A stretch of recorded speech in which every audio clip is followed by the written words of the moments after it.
Wow, le look. Bon vendredi à vous tous. C'était juste pour vous faire un petit coucou. Quelques bonnes intentions, quelques bonnes vibes. Soyez légers, vivez votre vie, soyez cool, soyez zen. Nous passons tous. Rien n'est permanent. Soyons juste solidaires et un peu plus amoureux de nous-mêmes. Vous savez, je le dis, la communauté noire a tellement de problèmes. Regardez, on peut vous rendre milliardaire, on vous rend déchet aujourd'hui. On joue avec vous, le Kanye West. On dit qu'il est milliardaire, on crée un milliardaire en carton. Et en 2 jours, parce qu'il a dit un mauvais mot, on lui enlève tous ses milliards. Parce qu'il n'est rien, il fabrique rien. Il n'a pas d'usine, il est sous-traitant. Et c'est plutôt ça que je veux que les jeunes Africains comprennent. C'est bien de faire aujourd'hui du boosting, du coaching, d'écouter ces petits garçons qui vous donnent des conseils et tout, mais si on travaille au finish pour qu'on nous rende pauvres en 2 minutes, si tout ce qu'on produit ne nous appartient pas. Je vous fais par exemple une réflexion. On encourage les gens aujourd'hui par exemple à faire de l'agriculture, mais c'est pas mauvais. Mais vous n'avez jamais pensé à celui qui vend les engrais. J'étais avec un des plus grands producteurs de poulet, d'éleveurs de poulet au Cameroun l'autre jour, sans parlant que je me rends compte qu'il est payé par la colonie. Il vend la provende. Donc son rôle c'est de multiplier les poulaillers, mais le patron, les boss qui sont ici, c'est eux qui fabriquent la provende. C'est eux qui détiennent la provende. Et ça, tu n'as pas de provende, tu n'as pas d'antibiotiques, tu ne fais pas l'élevage. Et il vient à Paris presque toutes les semaines prendre des provandes et tout ça.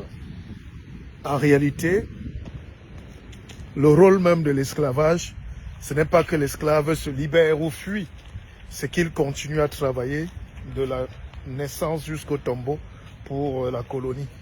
Et la liberté, c'est créer des outils pour se détacher. Et ça, ce n'est pas des réflexions qui sont au niveau du sous-quartier, là. Hein? C'est pas du bavardage, c'est pas du coaching, c'est pas de la politique. C'est une science politique fondamentale, c'est plus compliqué que ça. Donc, pour libérer un peuple, vous commencez à imaginer comment vous devez plus dépendre de la provende, des engrais, des machines et tout. Donc, il faut commencer à s'industrialiser, il faut commencer à investir sur la production intellectuelle et intelligente. C'est ça qu'on appelle la spiritualité. La spiritualité, c'est quand personne ne peut imposer ses œufs ou sa provende. Alors, si moi je fabrique le blé, c'est pareil, il a fallu que la guerre éclate en Ukraine pour que les Africains comprennent qu'on n'a pas besoin de dépenser 157 milliards par an pour la farine. C'est quand même fou que depuis plus de 60 ans, les Africains attendent le blé. Dans des pays où il fait froid. Mais la guerre vous montre aujourd'hui que vous avez la farine. Le pain, c'est une farine. Il y a la farine de manioc, de maïs, de tout cela. Et les Africains découvrent subitement, avec tous les agrégés, ingénieurs et savants qu'on a. Vous voyez donc qu'il y a quelque chose qui nous bloque dans la tête pour aller de l'avant. C'est pour ça que même j'ai des projets, j'ai un projet politique de développement de l'Afrique, mais les gens ne sont pas prêts. Les gens ne comprennent même pas ce qu'on veut leur dire. Les gens veulent venir, comme j'ai dit l'autre jour en France, j'ai demandé l'autre jour à des jeunes qui étaient en train d'aller à l'église en plein Paris, avec les foulards sur la tête et les Bibles. J'ai dit, mais pourquoi vous quittez le chez vous pour venir ici, là où les gens ne croient pas en ces choses? Je repose la question, pourquoi vous venez là où rien n'est... Voilà les cathédrales, voilà une cathédrale là-bas. Il y a un restaurant qui est ouvert là. Il n'y a personne qui va là-bas et tu vas trouver les Noirs agglutinés là. Qu'est-ce que vous venez donc faire là? On ne sait pas. Vous manquez d'énergie positive supérieure. Vous manquez de guide, vous manquez de confiance, vous manquez de vision. On manque de rêve communautaire, on manque de force de l'esprit, on manque de spiritualité, on manque. Et je vais vous dire, quelqu'un qui vient vous évangéliser, c'est qu'il vous prend pour un animal, pour un moins que rien. Pour quelqu'un qui n'a pas de civilisation, pas de culture. Quelqu'un qui te respecte ne peut pas t'évangéliser. Quelqu'un qui te respecte ne peut pas t'amener sa religion. Ça veut dire qu'il estime que tu es comme un animal, comme le singe à côté. Donc il faut rappeler aux jeunes là, vous ces prophètes là, les croyants qui bavardaient, que si ces gens sont venus à nous, c'est parce qu'ils ont considéré qu'on n'est rien. Ils croyaient qu'on est des singes. Les singes dormaient même sur le lit et on mettait les esclaves au sol. Hein? Donc, et c'est en 2022, aujourd'hui, on ne peut plus continuer de croire qu'il faut que quelqu'un nous évangélise, quelqu'un nous éduque, quelqu'un nous soigne, quelqu'un nous nourrisse, nous alimente. J'ai aimé une image forte de l'Éthiopie l'autre jour. L'Éthiopie a chassé toutes les ONG. Ils ont dit à ces gars, mais on n'a pas besoin d'une ONG. On n'a pas besoin de cette aide-là. Un pays riche comme le Cameroun peut nourrir même, peut nourrir la Suisse. Hein. D'ailleurs, c'est ce qu'on fait. Le Cameroun peut nourrir la France. Mais ils inversent ça, ils vous rendent dépendants de leur dépendance. Et à Moleti. Donc, ce n'est pas un direct très long, c'est un direct. Vous savez, je suis en train de marcher dans ma forêt. Et je réfléchis. Je suis en train de finaliser un nouvel ouvrage. Et j'essaye de... C'est-à-dire, c'est des sujets qu'on évite. Parce qu'il faut être cultivé, il faut être très fort. C'est des sujets qui font peur aux Noirs. Il faut se détacher de cette corde-là. Il faut quitter cet esclavage, même mental. Là. Les Bob Marley, on dit ça, mais on chante, on danse et puis ça passe. Il faut... La libération, ça commence quand tu passes toute une journée sans dépenser ton argent pour celui qui t'esclavagise. L'argent doit tourner entre vous du matin au soir. Et vous le déposez dans vos banques pour financer vos projets. L'industrie, c'est quelque chose qui facilite la vie.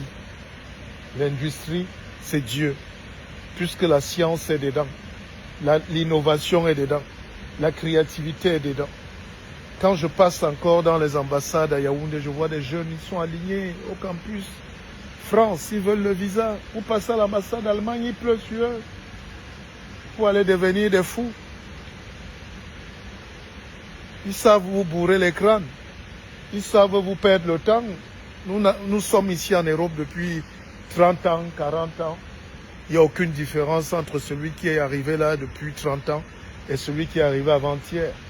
Parce qu'on n'est pas possesseur de la terre, on n'est pas industriel, on n'a pas créé de société. On est des suiveurs, des quémandeurs, des petits travailleurs. D'autres sont allés à l'école, la calvitie est sortie. Nous rôdons là avec les petits boulots, nous portons les cartons, nous sommes vigiles, nous tournons. Il est temps de réfléchir à une nouvelle manière de prendre le pouvoir partout où nous sommes. Il faut être un peuple libre, un peuple fort. Je sais que vous n'écoutez pas, et c'est pas grave. Je sais que vous n'aimez même pas, c'est pas grave. Je sais que ça vous dérange. Et j'ai fait une expérience l'autre jour, je suis rentré au Cameroun. On est en train d'ouvrir une grosse usine là. Et tout le matériel qu'on voulait aller acheter en Chine, en France et tout, j'ai trouvé des ingénieurs qui n'ont pas 30 ans, ils sont sortis de Polytech, qui sont en train de fabriquer les machines. J'ai failli pleurer. Ils fabriquent tout. Il leur faut juste des financements, de l'argent, des milliards. Et nous prenons les mêmes milliards pour venir acheter les grosses maisons ici. Et quand on nous chasse là-bas, on arrive ici, on confisque nos maisons. Combien de ministres ont volé ici? Combien d'argent nous jetons en Europe, en Chine, en Occident? Je suis rien du tout, mais l'expérience que j'ai vécue en 2 mois au Cameroun m'a donné espoir à l'Afrique. L'expérience m'a donné espoir parce que j'ai vu des gamins sortis de Polytech fabriquer des machines qui coûtent des centaines de millions en Europe et en Chine. Ils sont en train de fabriquer tout. Je vous épargne des difficultés. Je ne veux même plus de partenariat. À part mon frère Baba. Mais il faut ce courage-là pour libérer les Africains. Des Antilles, la Guadeloupe, Martinique, Haïti, Haïti chérie, aux États-Unis. D'ailleurs, l'autre jour, vous qui êtes aux États-Unis, hier dans la nuit, un policier a tiré sur un jeune garçon de 14 ans. Sur la tête. Si on te tire encore sur les jambes, ça veut dire qu'on veut juste te neutraliser, on peut réparer la jambe. Mais sur la tête, ça veut dire que le policier à bout portant voulait écraser un animal. Et c'est aux États-Unis, en 2022. Et partout où les Noirs sont, ils se battent aux Antilles pour avoir les terres, parce que les béquets ont tout confisqué. Ils se battent partout. En France, il faut qu'un Noir travaille 4 fois pour être vigile. En Belgique, partout, ils sont tous ce qu'on appelle mélasses, conducteurs de camions, de chauffeurs, de tout. J'insulte pas, mais on ne peut pas limiter une société à ça.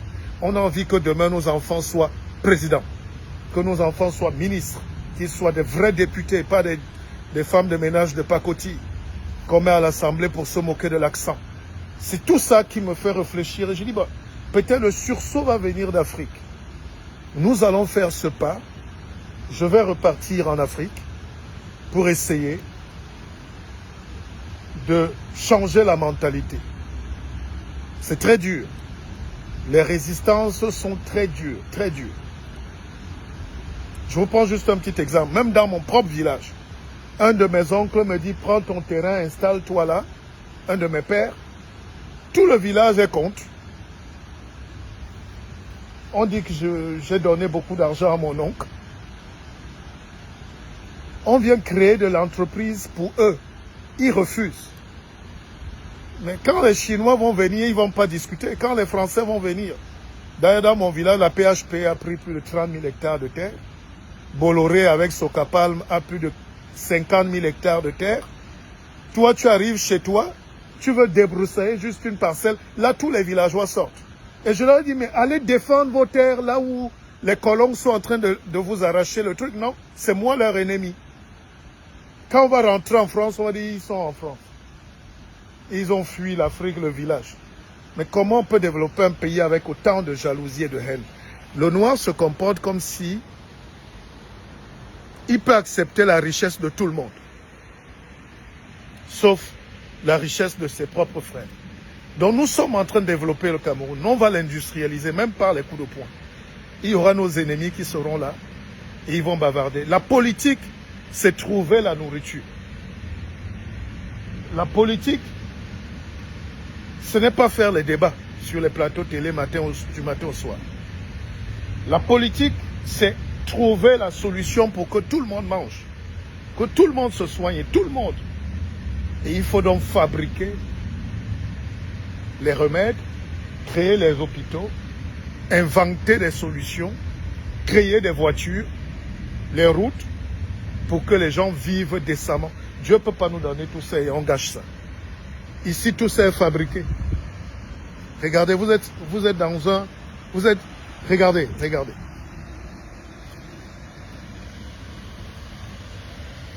Je ne sais pas si je peux tourner la caméra. Voilà. Regardez ce qu'on appelle la rétention d'eau. À la base, tout est artificiel ici. Et j'ai pris tout mon temps pour étudier ce process. Si vous voyez plus grand, il y a une roue. Regardez la longue roue là, en fer. Elle est là depuis 100 ans. 100 ans. C'est une roue qui tourne et on fait une rétention hydroélectrique et ça donne l'électricité. Ce petit barrage là, ça alimente ce bâtiment et tous les bâtiments autour. Vous pouvez croire ça? Pourquoi nous bavardons quand on est incapable de réfléchir? Pourquoi nous bavardons? Pourquoi nous voulons être des leaders de pacotille dans la bêtise pour promouvoir le tribalisme? Voilà les solutions. Je vous dis, voilà les solutions. Regardez le petit... C'est une rivière, hein? Je ne sais même pas comment appeler ça. Et ça alimente au moins 100 maisons. Oui, tout le monde dit on peut faire, avec donner les dents au canard. Mais mettons donc l'argent, faisons, on est là, on peut faire. J'ai dit je crée une industrie au Cameroun, vous vous êtes moqué de moi. Je suis en train de créer l'industrie. J'ai créé un fonds d'investissement, j'ai dit mettons-nous ensemble, il n'y a personne. Parce que on peut faire sur les claviers. On peut. Les autres fonds, ils vont sur la Lune, sur Mars. Arrêtons de bavarder, putain. Pardon, je retire ce mot. Mes fils sont connectés. Je ne suis pas un homme de cette éducation-là. Mais regardez, avec une petite rivière, on produit l'électricité pour 200 maisons. Voilà ça. Et je vis là. Donc, ce n'est pas des histoires. J'utilise l'énergie qui sort de là. Celle chez moi, là. Vous vous rendez compte? Et ici, il y a des gars, je suis ingénieur. Tu es ingénieur de Macabo? Tu es ingénieur de quoi? C'est des petits garçons qui réparent ces trucs-là. Ils n'ont même pas 20 ans. Alors, il faut qu'on tombe de l'éducation de perroquet à réciter à une éducation pratique technique. C'est pour ça que quand on dit on fait des conférences, c'est pas pour venir dire soyez milliardaire. Ça n'a rien à voir. On vous apprend comment déclencher l'hypothalamus. Comment casser ce petit truc d'esclave pendant 400 ans là. Il y a encore ça dans nos têtes. Et sentez-vous libre. Libérez-vous, respirez. Ça va aller. Allez, ceux qui veulent les livres, j'arrive au Cameroun à l'aéroport de Simalène, salon VIP, je vais dédicacer. Et puis je serai au village, je serai à Douala, Yaoundé, Bafoussam, Kribi, Dehane et Dea. Prenez attache. C'est le pépé. Bonne journée à vous. J'ai pas le temps. Je cours, je vous aime. Commandez vos livres ou bien participez au projet. Bougez-vous où vous êtes. Pas chez moi, mais bougez-vous. Faites quelque chose. Arrêtez.